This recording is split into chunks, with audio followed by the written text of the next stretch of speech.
Damn, somebody hooked him up. Quick, drink it.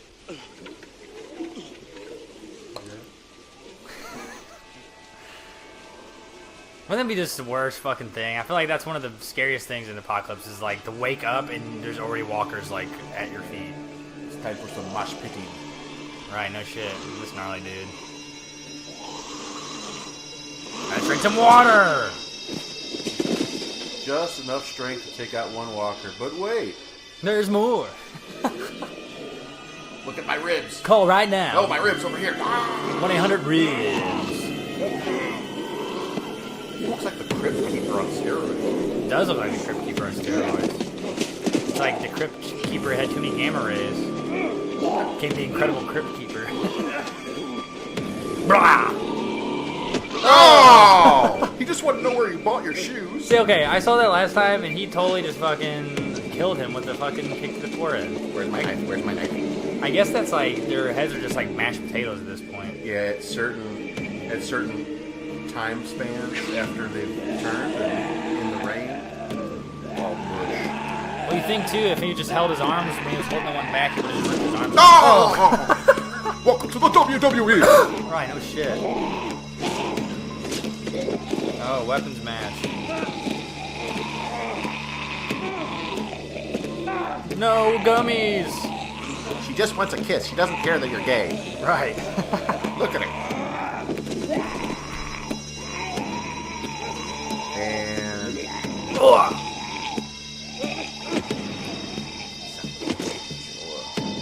I do like the primeval shit. And I'd say that's a wrap for him. And we're at completion. And welcome to the Walker Talkers. Walker Talkers. That's bad. Presented by PanNerdia. And if you guys are watching this, then unfortunately we're not live at the movie theater. But it's okay. We're here right now for your enjoyment. And we're here to talk about the season finale of The Walking Dead Season 8. Oh boy, as well as what happened last episode and what's to come on Fear the Walking Dead. All together it's Survival Sunday! Sunday, fun day. Be there. Or be square. And we're going to start off by talking about what happened on episode 15 of Season 8 right now. Review time. Alright, so let's talk about episode 15. Let's do that. First thing, show starts. Rick's finally reading all of Carl's letter. One of my favorite part about that production is that Andy Lincoln said that he had an earpiece in, so he was actually hearing Chandler Rick's voice reading the letter, so he could be more into the scene. That's pretty cool. Yeah, that was very cool. And Michonne saw they finally read it. She was pleased by that, but there's just something else. Like, what else could happen for Carl for there to be a change that he wanted? And, well, that one thing was she saw the walkie-talkie in the drawer right next to Negan's letter, and she's like, I'm going to deliver this. And then she takes off, and scene, episode begins. You know, so it gets ready to start. And then Simon has his last talk with Gregory. The last time they had a talk in that room, the sanctuary, Simon brought him pancakes. This time it's some whiskey. And Simon basically said, I'm the new man in charge. This is before Negan walked in. Right. And I'm going to probably have to kill you, so I have my momentum. And Gregory has a big fit, but ends up getting thrown to the ground, bleeding on his teeth. And for some reason, Simon has a quick change of heart and says, well, can you make a good pot of coffee? And Gregory's like, the best in the world. Because like, he was scared. He was scared for his life. And then Simon's like, well, we'll start there. I'm like, you know what I thought of there, to be honest? Okay, I did like Gregory trying to get a little kind of oomph in his step there. And, I've got stand the juice. Up. Yeah, I got the juice. And I thought of a Tech 9 song there. And then, Simon kind of let him kind of pour the juice on his proverbial lap for a minute before he fucking body slammed him.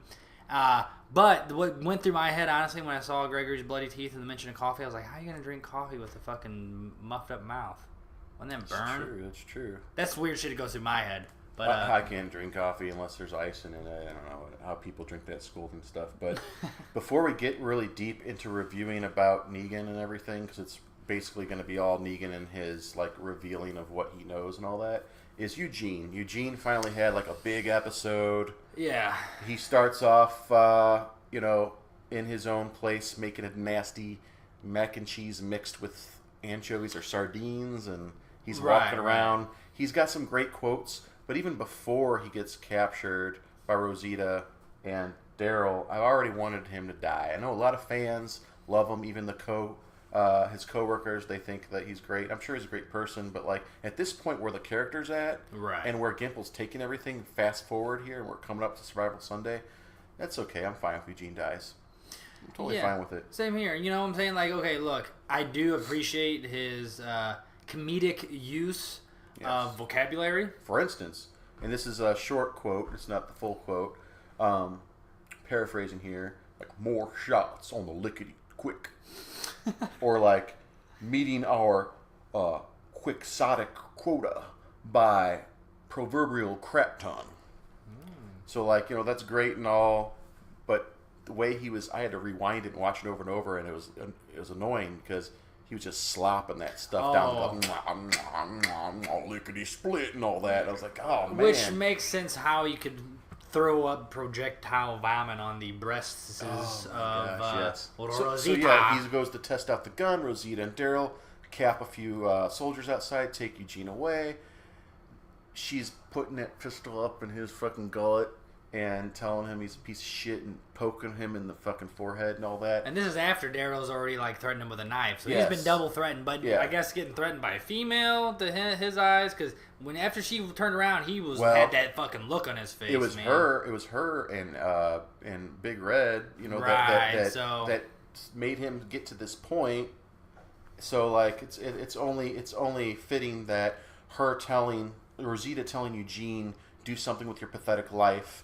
Like, when we need you for what's in your brain, we'll come to you. Other than that, you're never going to see the light of day. Right. Saying all that, he's like, the saviors gave me a chance to live. They didn't torture or punish me at all. Like, I'm done with, you know, Rosita and Daryl and all them. And that's what he did. He hid under a big pile of soot that was like Walker or people, ash and soot, bones and stuff. They kind of left that a mystery, but it's just a big old bones. And as Rosita's running away, like, I don't care where you see him, just kill him right away. Like, don't even bother in prison. Like, well, of course, Eugene is 100% now on Negan's side. He finds out by mail Pony Express that someone came in and told him that Negan's back and in charge, and he just went full throttle evil Eugene. Yeah. Pretty much. I mean, he's kind of the mad scientist of the show. Even one of my favorite parts, though, that he did say that I did laugh quite a bit at was he went up to Gabriel. Was like, "You're back on the line." He goes, "You're sick. Keep your mask on." He goes, "My guess is you either have the flu or cryptococcus." It's all hands on deck. Which is actually a real thing. Apparently, you can like bleed out your orifices. It's like parvo disease for humans or something. They mentioned that on Talking Dead. I don't doubt that what he said was a real thing, considering that he plays the character he does. I'm sure he knows that, and it's just the fact that he can, you know, say it so quick. He's very witty in that nature. When Eugene returns, this will be the last thing we talk about. He shows his official colors, but he basically sits down at that line and starts like making everything. And he is 100% making sure that all those bullets are going to be good to go. Right. I was hoping for about 4 episodes now that he was going to make a bunch of blanks or something and mix them in. Mm-hmm. Sabotage. And Gabriel tried to do a little sabotagery. It didn't really work. Yeah, he did his half-assed little wimpy. Right. To be honest, at this point, Gabe's got to go too. Well, yeah, I mean, can't really help out too much. He's not really a character in his situation anymore. He's really just a. He's a blind sack of crying shit. Right, exactly. That's almost exactly what my mind was about to say, and you said it for me. Seth is a great actor, though. Great actor, great actor. It's just the character. It's kind of like Wyatt Terra there too. Okay, so the rest of the review is all Negan. Let's just go there, get that over with, so we can talk about the rest of it. Negan surprises Dwight before and after Simon is dealt with. Negan holds a court. Oh, I'm sorry. He's holding court with his soldiers that are the leftover lieutenants, but he postures by having Simon kneel down. The audience thought, this is it. He's gonna bash his brains in.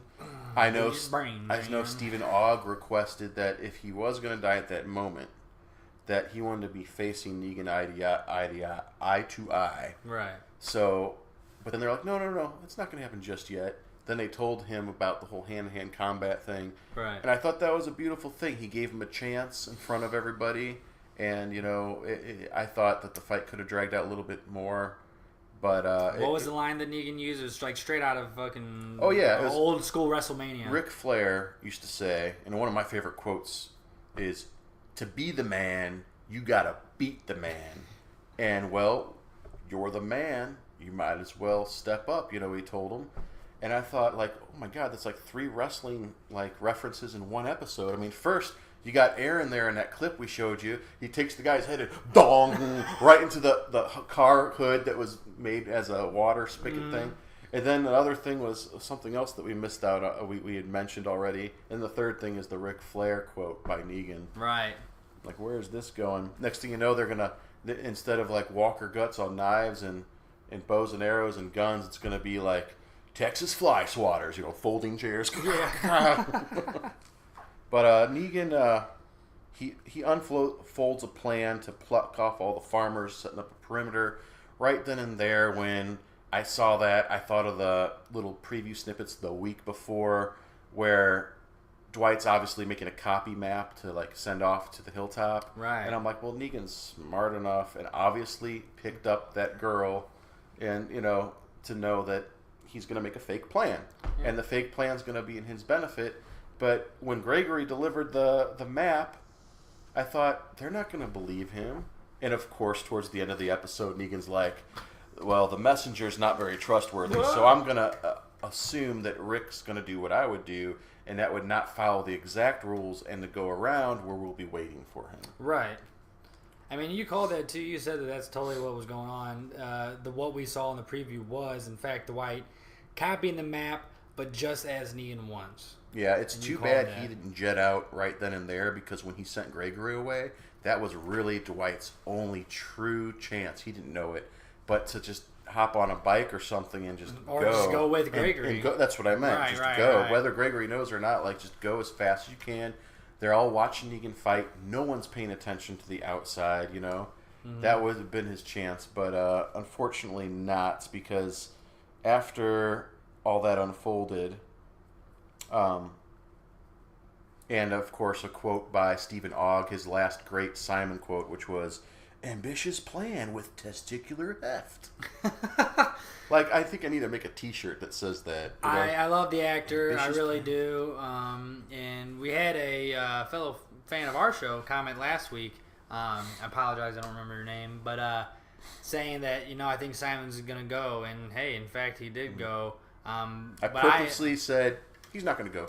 Because if I say he's not going to go, he's going to go. Right, he's going to go. And it happened. And you know what? I said, yeah, he probably is going to go, but damn, are we going to miss that actor? Because he's one hell of one. And, the way that Negan played mind games with Dwight, and he referred to Sherry, he referred to all the decisions he made, you could tell, he just wants to bring up all the old stuff to lead up to the final, gotcha. And that's basically what he said. And at that gathering that Dwight set up with Arat and the other ones that were like-minded saviors that were done with Negan, I thought, well, that's kind of stupid. They're having a meeting out in the middle of an empty courtyard right in front. Why would they pick that place? I know, that was a little stupid in my mind, too. So then Negan had snipers pick off everyone except for Gregory, Dwight, and Simon. And then he immediately dealt with Simon, and they had the fight. We already talked about that. And then he made Dwight feel like he was the new right-hand man. Big man on campus. And he played with his mind, and he opened the door to his room, and there's the whore that got away and spilt the beans, and I still am wondering why Dwight didn't try to defend himself verbally and say, she wanted to be a leader, she wanted more, she wanted this and that. It's her word against his word. And, but at this point, Dwight's done enough where it's all adding up, and Negan's, got to go with his gut. He's lost a lot of saviors, and I counted, not that it really matters, but I'm a nerd about the show, and I counted how many people were watching them fight. Balconies off in the corners, crowded all around the circle, and I counted about 90 total. That's including people that were off camera too. I could see their shoulders and stuff. Dwam. And it kind of makes sense because his master plan was 11 people in all those circles, right. whether they're going to do that half-ass or not because it's a fake plan. And then Negan and 10 people, his own 11 group, at that X spot where Eugene can reload them more often, so they have a reloading point. I thought that the plan sounded really good. Pretty solid. But obviously... He's got something better. He's got something better and a backup to that as well. And, well... Yeah. I mean, Negan hears Michonne read Carl's letter that's meant for him. And he's pretty much done and with he's that. pretty much done. I mean, he's not having it. He's not having it. I mean, just like when he was strangling Simon, the same thing happened on the walkie-talkie with Michonne, and that was he showed his sympathy and his remorse about Carl and the situation, but then he dumps it all on Rick. It's all Rick's fault. There's no turning back. There's no killing one or two people to like make things put things back in line. Instead, I'm killing everybody. The only way to start over is to kill everyone at the hilltop, every single human being, and then he can start over. Like, well, obviously that letter did only so much because just the thought of Rick pissed him off enough. Right. Go back to the idea of, you counting all the saviors that were left, and it reminded me of something I was looking at this week. So, via Twitter, through Skybound, which is the publisher of The Walking Dead, they have like a thing on their website where they do like a Walking Dead like fan mail, like response article, and there are several things they talked about. So I mean, if you don't mind, we can kind of just look through some of those ideas. Yeah, sure. Some people were asking what's next for Eugene, and essentially what they responded with is we'll see plenty of him, unfortunately, in the season finale. So that's all I'll say. Oh, well, when we talk about the previews, right, we can do that too, because yes, you're right. And this will be a perfect thing to go into the preview. So, is there going to be more of Jesus? Because, to be honest, he was very scarce in this fucking second half of the season. And Jesus was so badass in the comic, and I know they're not exactly the same, but the character and, like, the background character and, like, the core of the characters are all the same. And Jesus is this badass martial artist dude that, like, can be the sneakiest dude and help out everybody. I mean, whether he's scavenging or he's spying or he's infiltrating something or he's on a mission to rescue someone, and he hasn't been anywhere for like 3 episodes, maybe more. But apparently he's going to be in the finale kicking ass, taking names. Yeah. As far as Dwight goes, I mean, they're wondering what's going to be happening with him. Is he a goner? Is he going to keep going? This guy predicted that one. I may have predicted a couple small things, but that was a big prediction by Aaron here. He predicted, well, the only saving grace for Daryl to not kill Dwight is if he sees Dwight in his old prison garb with the big orange A on the whatever, the coffee bag outfit. And lo and behold, on the previews, they show Dwight in the outfit, kneeling down with nothing but blue sky and what looks like an executor right behind him. Right, and he's wearing that damn Alvin shirt. And I'm sure Daryl will see it. Yeah, Alvin! And I'm sure, like, Daryl will see that and he'll feel bad, but Dwight's going to bite the dust. I predicted Daryl, if he lives, he's just going to take Dwight's comic book parts from post All-Out War. Right, and say Dwight does live, and so does Daryl. Many fans are wondering, is their relationship gonna continue to develop, or are they just gonna remain rivals / enemies? Neither. Dwight's dead. That's what I'm thinking. He's gonna die. Hopefully, he'll like take out some bad guys with him on the way, but yeah. And here's the big one. Getting to what I kind of brought this up with, which is how many saviors are there, and how many casualties on their side are there going to be? Essentially, or victims, whatever you want to put it. Essentially, this is what Skybound responded to, and I quote: "It's fair to say there will be casualties on both sides of the fight during the finale, including a fair amount of saviors. How many will be left? Enough."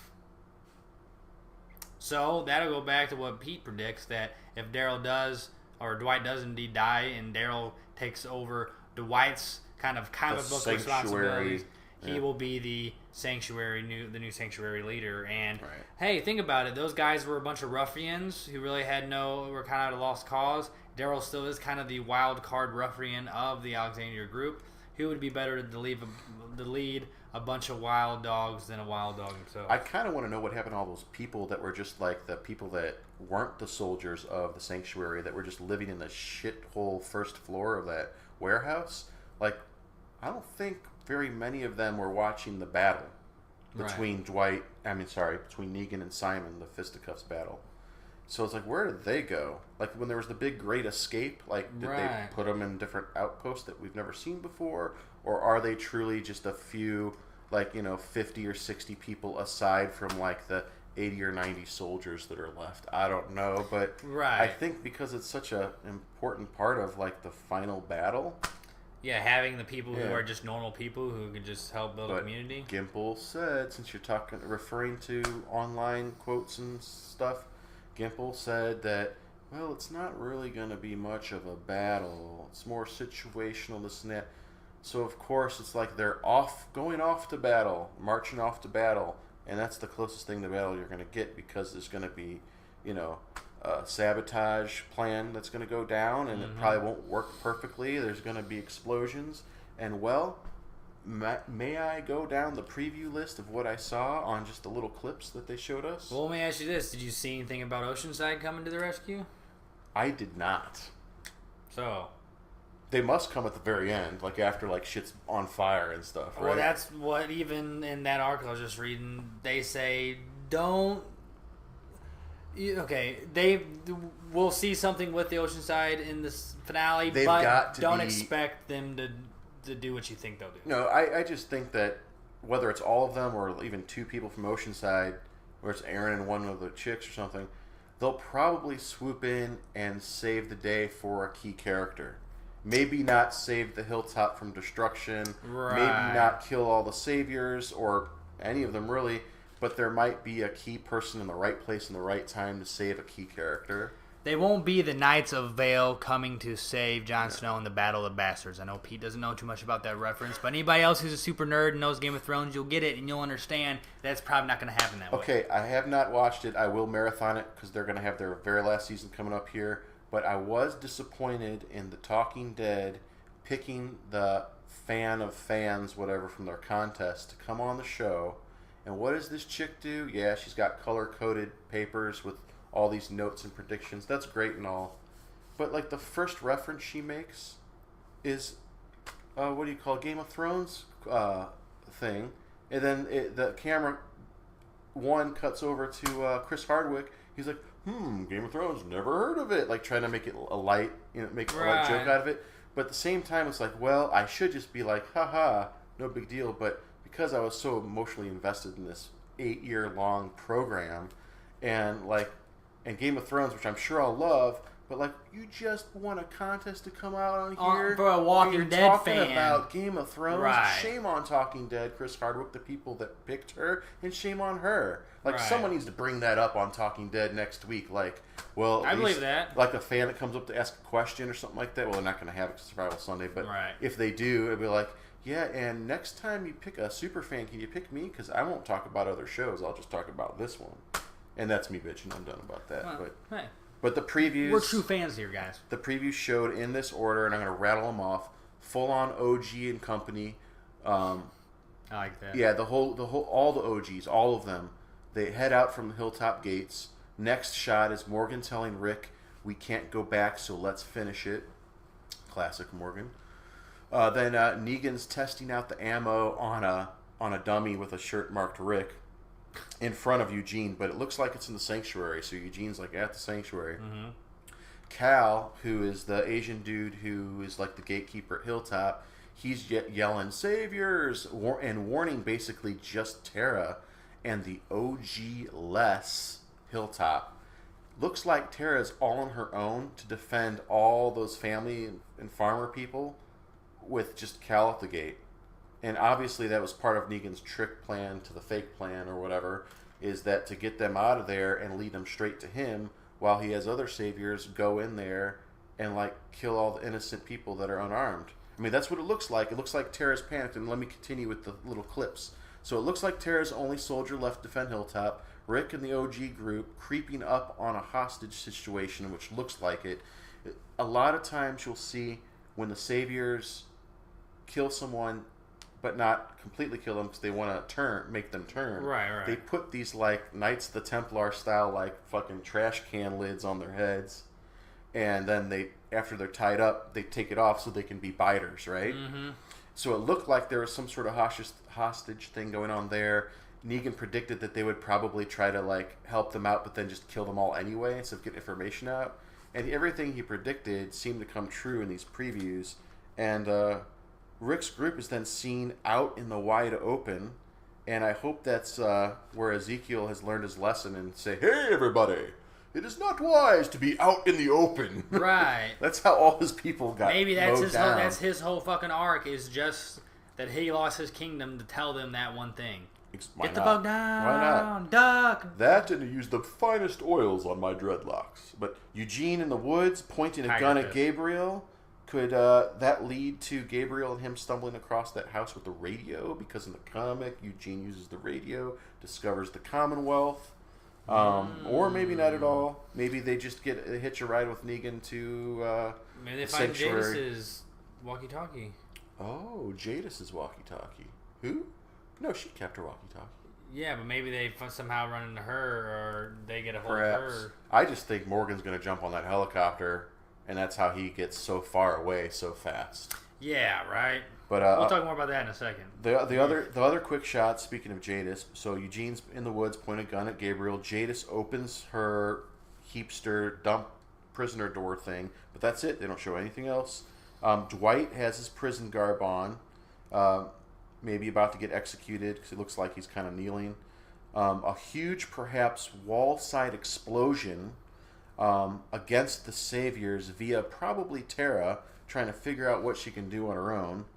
The group shoots and ascends upon a beautiful hill, and that's where the series is probably going to be the last stand, not at the hilltop, but on that big hilly area near the hilltop where we see Rick lying next to the tree, with what looks like could be a fatal wound, and he's like, he says that word about, may my mercy prevail over my wrath. Right.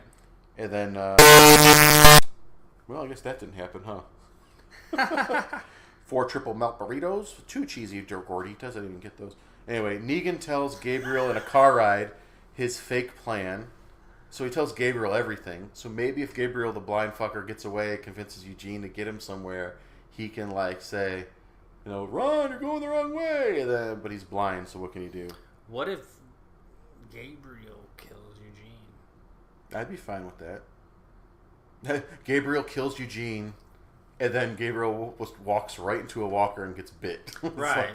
I could see that happening.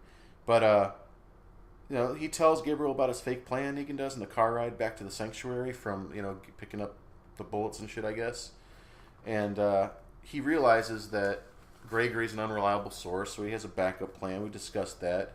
And that's about it. On the Survival Sunday Talking Dead couch, Andy Lincoln's going to be on there. Lenny James is going to be. That's never good. Lenny James is going to be on there. 2 Fear people are going to be on there. I'll tell you who they are in a second. And Kirkman and Gimple the Pimple himself are going to be on the couch. Okay, so here's my prediction. Okay, let's do our prediction. Who's fucking dying? And I'm talking about good guys.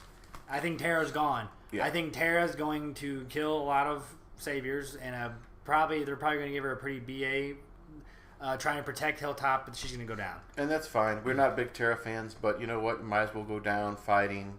And, for the cause and hopefully for the betterment of the results. Right.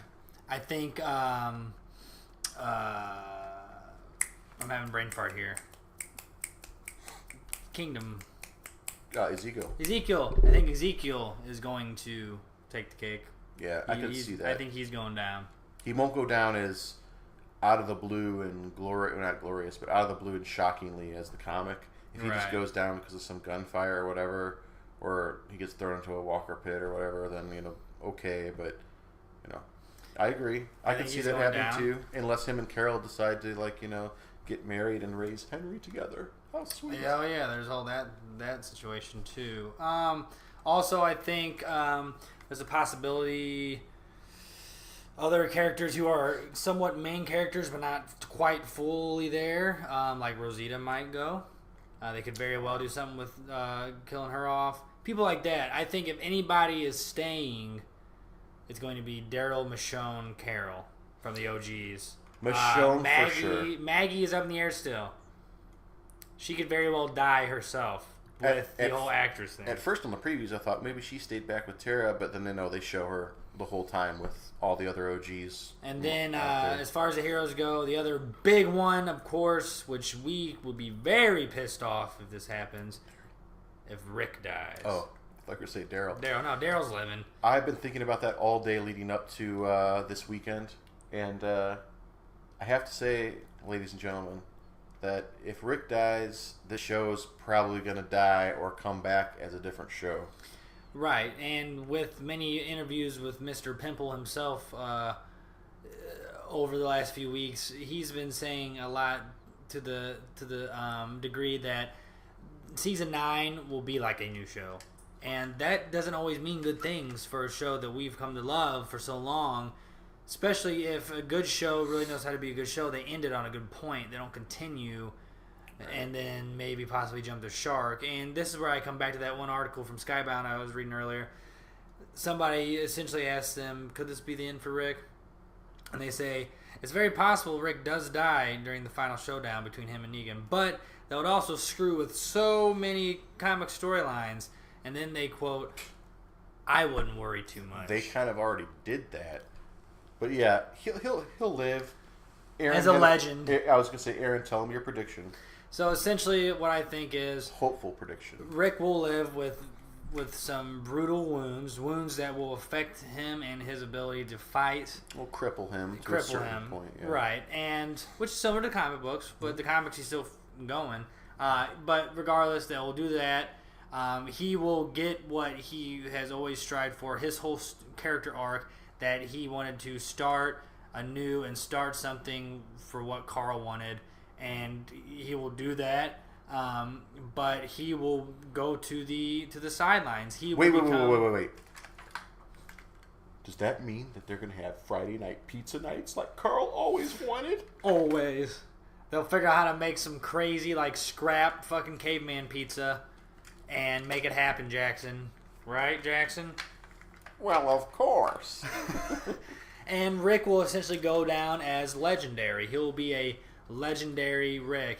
And if I decide to do this at this point myself, cue the legendary rare Rick Dokkan card. I thought about that earlier today.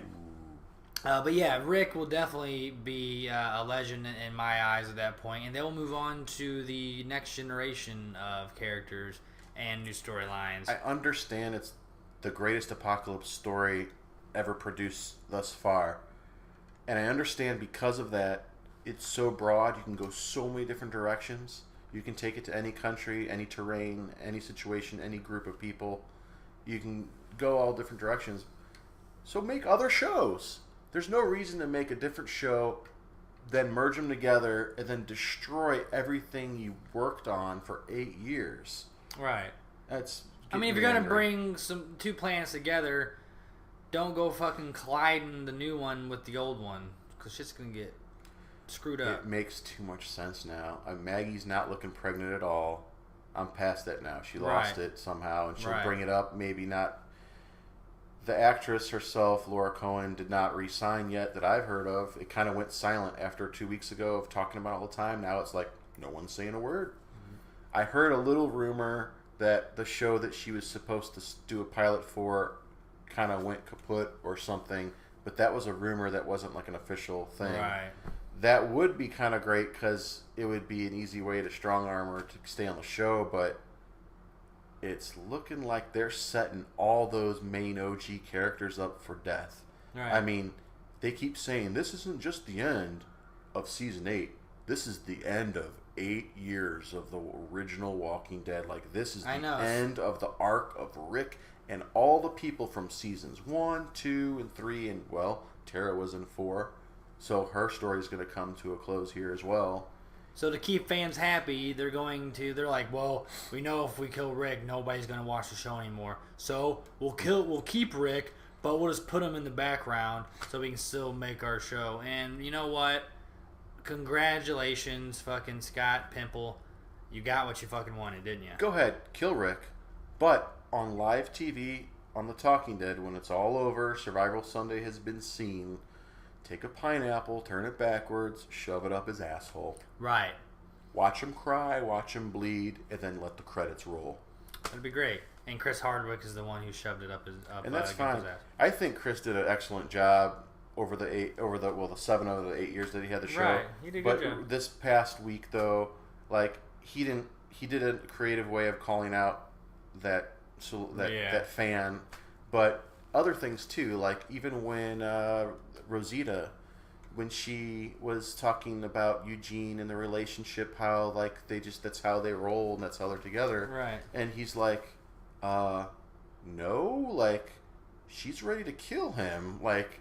And Eugene is like turned quite evil and doesn't really care about anything, and he's such a slob. And like, I was like, thank you, Chris Hardwick, for like quickly, as he does everything very quickly and precisely, throw that out there. And Rosita, or the actress plays Rosita, she was just like, yeah, I guess so. Like, you're still talking about the actor, Rosita. Right. You're not talking about the character. Like, your character wants him dead now. Yeah, and has for a while. Yeah.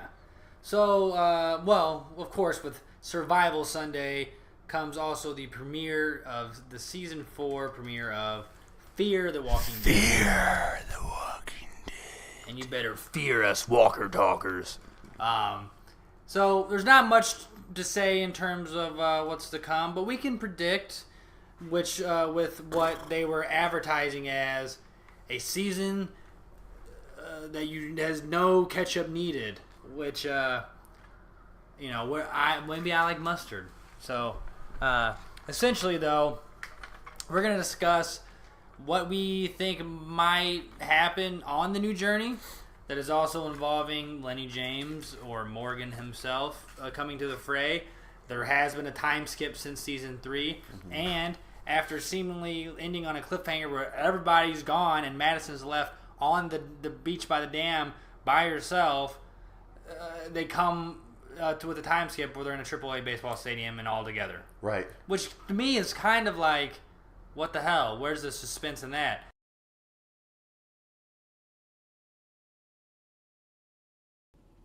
What's going on, guys? Welcome back to the Walker Talkers from PanNerdia, and if you can't tell, we're at our local cinema. Now I know we said if the video that came up before this one was up, then we tried going live, but something happened, and that's what kind of happened. We had a great 30-minute show hashed out for you guys here right at the local cinema we did before the Walking Dead Survival Sunday, but unfortunately due to technical difficulties, it's sayonara.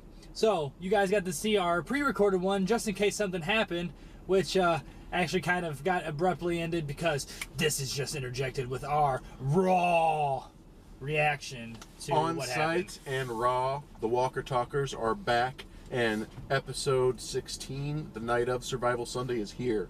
And it's down the drain. Yep, we're gonna pick a name out of this little hat here that we got. That little hat happens to be a little cowboy hat, very reminiscent of a Carl hat. So we're gonna do a real shotgun kind of thing and figure out, basically we're just going to pull a name from the hat and talk about what happened to that character and what we thought. Real quick, it's going to be kind of a quick game because this is a nice little bonus video we're throwing in here because we feel bad. Technology can be a BS sometimes. We put a lot of heart and emotion into that filming that we lost, considering we've been watching this show for 8 years and 8 seasons, and, it's the finale. So let's start picking names, shall we? Without further ado, go for it. I don't know. I think Master of PanNerdia should go first. All right, who do we got? Dwight. Real quick, what we can say about Dwight. Well, our predictions from last week, we thought he was going to kick the bucket, but unfortunately, well, maybe fortunately, he did not. No, I don't mind the character, but Daryl gave him a second chance and told him, go look for his wife. He exiled him, but really didn't. He just do the right thing, find Sherry, basically. Here are keys to a fueled-up car. Right. There's food and a gun in there. So ultimately, he was put up in the Alvin outfit for this episode and kind of just held tightly by a leash by Negan for the episode because Negan thought he got our heroes in a trap. But due to some other things that came up, which we might get to that character in just a second, Dwight basically got away, and he got to see Negan get taken down.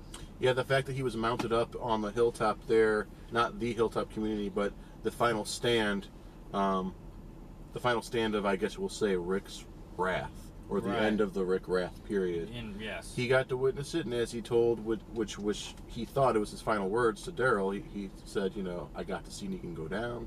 I'm good with that. And kill me now, kind of thing. Right. All right. So anyway, ultimately redeemed. Well, I'm gonna mix it up a little bit. Oh, Cal. Okay, Cal lived. He was the doorman at Hilltop.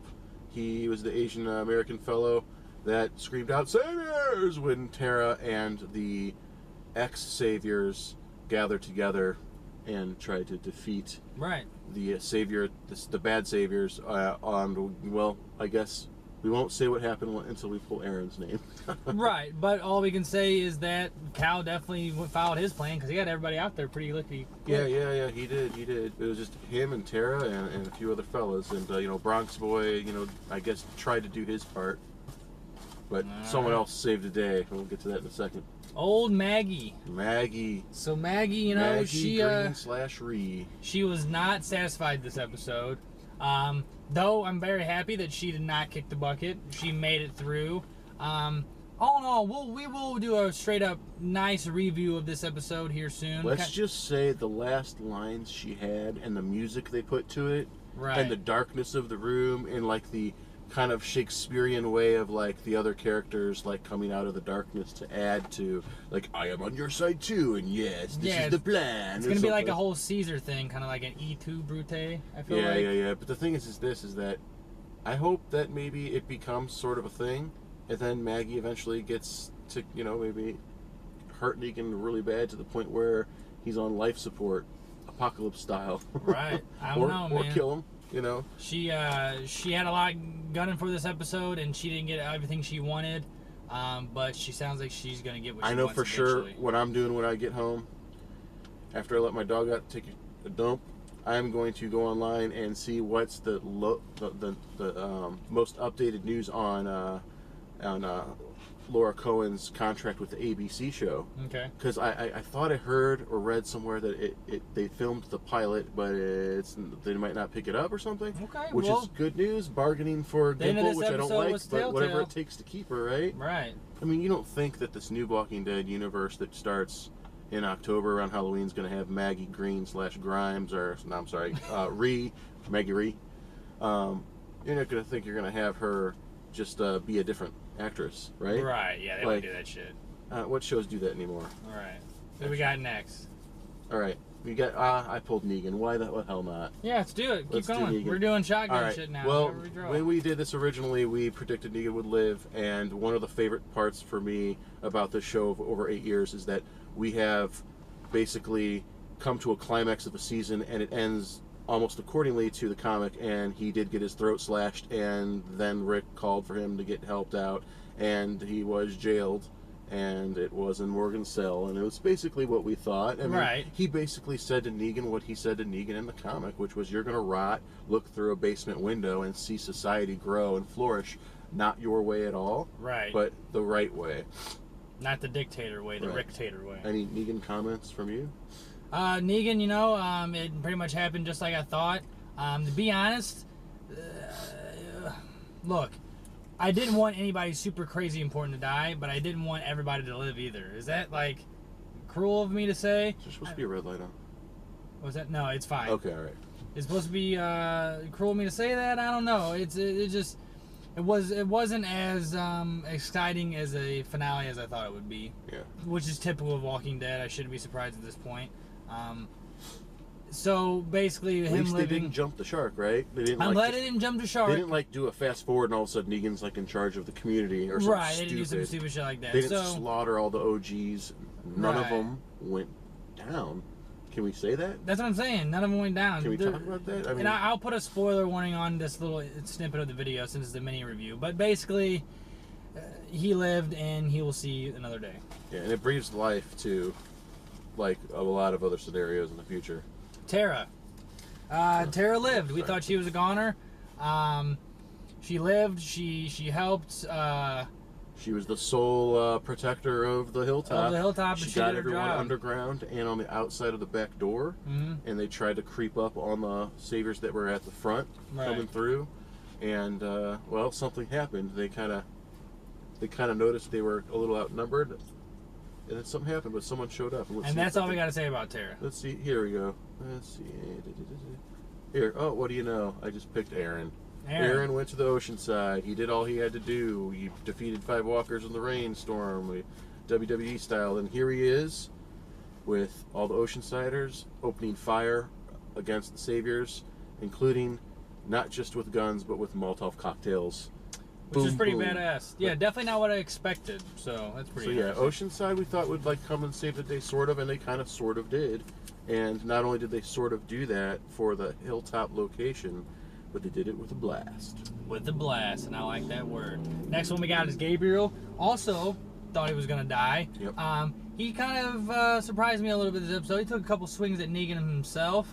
Ended up surviving. He was back in Alexandria checking out the post-burn chapel. Got a good cry in. Place of Carl. Oh yeah, it was of Carl, you're right. And so, you know what? He lives to see another day, and I'm curious to see what they do with that character. He says he has this, he can see now, but I think that was more of a metaphor. So, who do we got? Got Eugene. Oh, Eugene. Big part in this episode, actually. Ultimate redemption, maybe? I mean, the fact that we wanted him dead so badly for episodes, every episode this second half of season 8, says volumes to the fact that he deceived all of the people watching the show. Right, I mean, I really did, when we first talked about this before we watched it, that Eugene was 90% to the dark side just because he was a wuss. Right. But he is now, after that last experience, 100%. But he knew he had to do whatever it took to not get taken away, otherwise his plan wouldn't have worked. Right. I mean, he was making those people work double time to make sure that the guns were fucked up. The bullets were probably fine, or maybe not. I mean, however he did it, and that was kind of like a Carol at Terminus saving moment. Right, it was something we didn't expect, and I could see that as being a big redemption factor, especially since kind of Rosita gave him the nod of, you know what, you did good, kid. I had a weird feeling that they were going to do a comic book flip, and since Negan, his gun misfired too, and his hand was all messed up, I thought maybe when they were going to save him, not only would patch his throat up, but like axe his hand off. And do like what the Rick Grimes in the comic. Yeah. Right. Well, speaking of Rosita, here she is. Also, I didn't really know if she's going to live or die. She's living. I don't know what's going to be too much for her character. Oh, yes, but, I do. But he does. I got a little prediction here. Because that actress was on Talking Dead the other week, she did say something along the lines of her relationship with Gene is so unique and this and that. And she was so sentimental about it.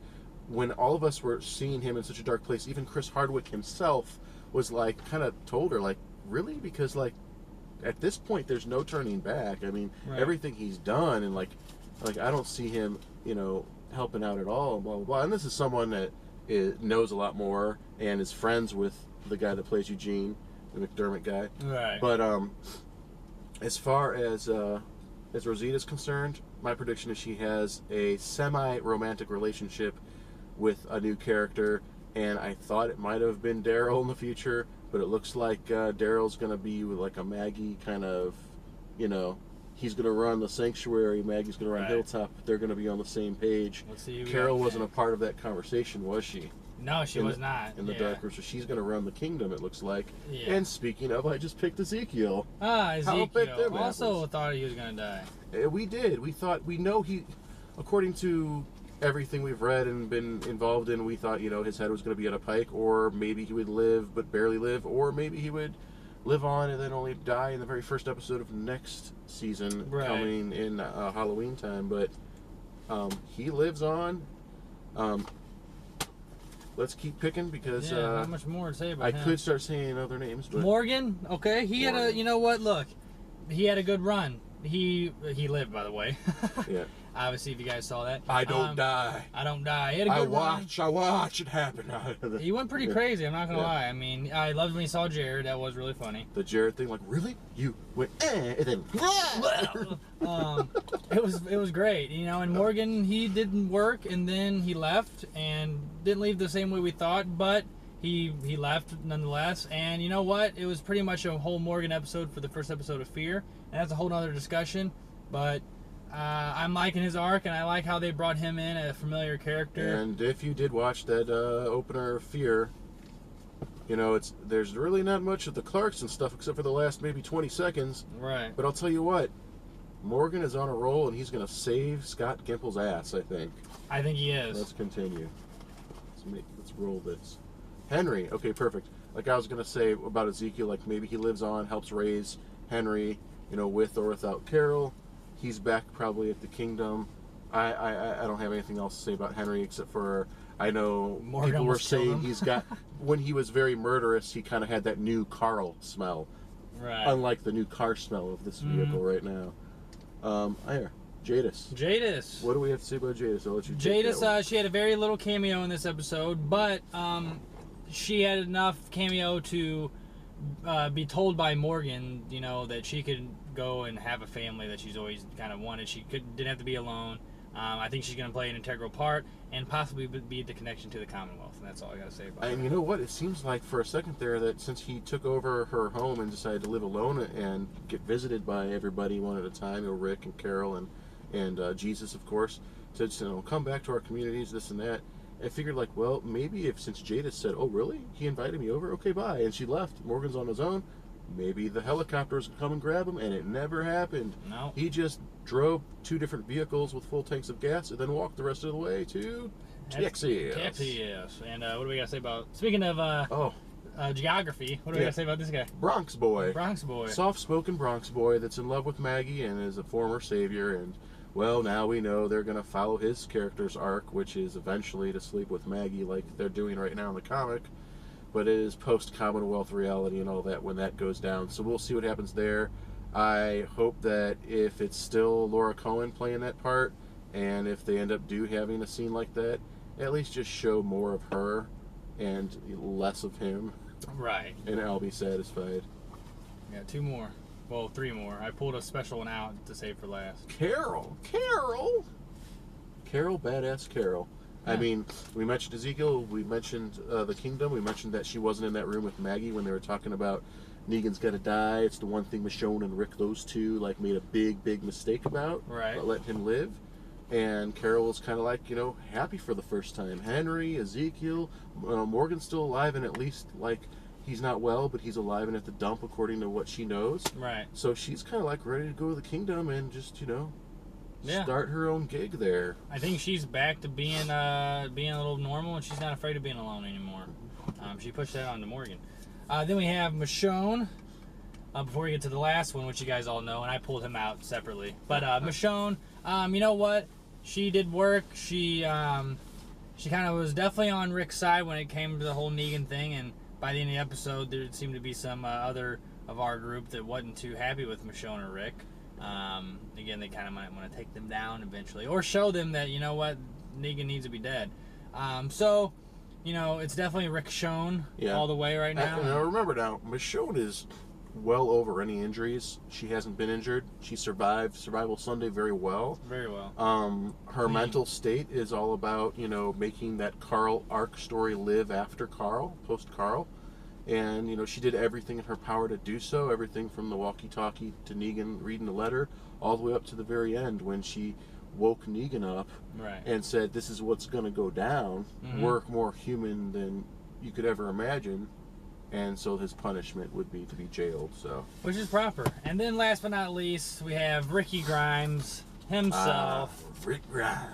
And, you know, what do we got to say about him? Well, he lived. And you know what? And honestly, with my whole legend theory, I think it might be pushed past that even. I think there will be more Rick than we thought. He won't be necessarily shelved. He wasn't mortally wounded to the point where it would be infectious. Right. You know, the hand was grabbing the the blade without a handle, I guess he was using to cut Negan's throat. Or was it just that was a shard of glass. Oh, the shard of glass. That's right, from what was blown from the stained glass. There was definitely that, and then he didn't get like a broken leg or anything. He went limping like in the comic. He gets his leg snapped by Negan after Negan gets his throat slashed. Right. And Negan's like knows he's bleeding out, so he has to do something. And real quick before he passes out, he breaks Rick's leg. And they didn't show that, which is surprising. So Rick is not out for the count. They teased us with him limping around in the Carl dreams of the future. They did in that. So it was almost like a Easter egg to the comics with that notion. Unless Negan gets out of the cell, breaks Rick's leg, and then ends up back in the cell or something like that. You know, that could be something crazy. Could be a little side thing. I mean, and you know, Rick's nice and well because in the beginning of Fear, they showed him coming to visit Morgan. So Rick's living on. Everybody lived. It was very kind of he was like underwhelming. Very self-uplifted. It felt like there was a huge weight off Rick's shoulders the way he was talking to Morgan. Right. But I think he felt like he did right by Carl. You know? Yeah, he did. And having Morgan being the one to cross over is proper. Because Morgan doesn't have a girlfriend. He doesn't have like a best friend. Right. He sort of was going to have a best friend in Henry, but I think Henry's in a good spot with Ezekiel and Carol, and he knows that. So he's out the door. There's really no one except for Rick that he probably truly gives it two rats' ass about. But at this point, there's nothing that can convince him otherwise to stick around because there is a kind of no more threat until season 9. No threat concurrently, and with that, we're gonna go out into the. We're not. Nah. Yeah. We're gonna go out into the sunset. We will leave you guys to ponder what you thought about the finale and the premiere of Fear. Well, of course, we will be back soon as next Sunday with PanNerdia, the Westworld pre-game after-show talk show blast, as well as kind of a bookshelf kind of overview of what Fear the Walking Dead has to bring to us this season. And, of course, we will bring you a proper review of the Season 8 of The Walking Dead in a podcast form very soon, so you can just hear us really kind of just let go, talk without no constraints for about an hour or even more. There is a lot that we haven't discussed like we usually do on the show, everything from the special effects, the walkers, to bitch about the producers and the And we're going to give that to you guys in a raw, uncut podcast form here very soon, so get ready for that. Westworld! And thanks for joining us. Thanks for being patient. Sorry that you guys didn't get the live show that we wanted to give you. Many technical difficulties here, but we love you for sticking around and enjoying, and we'll see you guys next time. Hats off to you. Enjoy the enjoyment. Peace.